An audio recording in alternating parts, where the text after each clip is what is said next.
Dug from the sands of Qatar, this fossil is more than 2 million years old, an essential part of the country's cultural heritage and a natural exhibit for the new National Museum. This extraordinary building is designed inside and out to mimic the intersecting discs of a desert rose.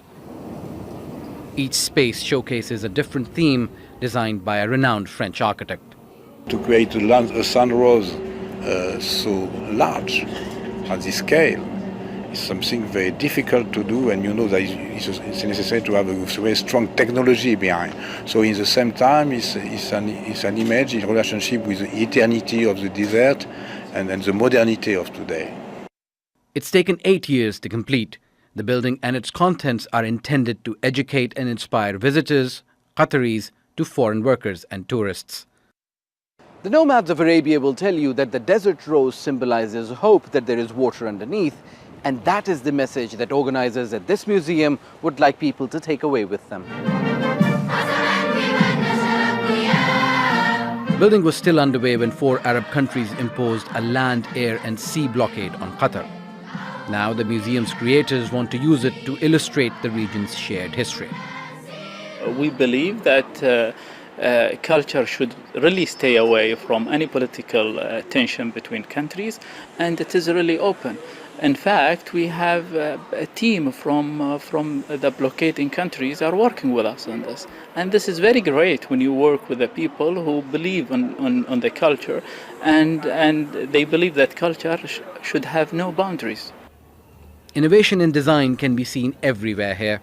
The idea is to give equal prominence to each and every exhibit, to help visitors understand the global significance of Qatar's history. Qatar has some of the most significant pearls, and they were used to design European tiaras, as you will see in the galleries, and also a Baroda carpet that came from the Maharaja of Baroda that was supposed to be gifted as a cover for the tomb of the Prophet Muhammad. So Qatar is always in dialogue with the rest of the world, and therefore I don't believe in importing any culture. I think cultures are always in dialogue and exchanging knowledge between east-west, you can even say north-south. Before oil and gas, pearl diving drove Qatar's economy. The country's relationship with water is another key theme. It's my first immersive film. It's the first time I've used this kind of pretty futuristic technology of stitched cameras. It's shot entirely in Qatar with Qataris. Curators also want to highlight the role of women in Qatari society.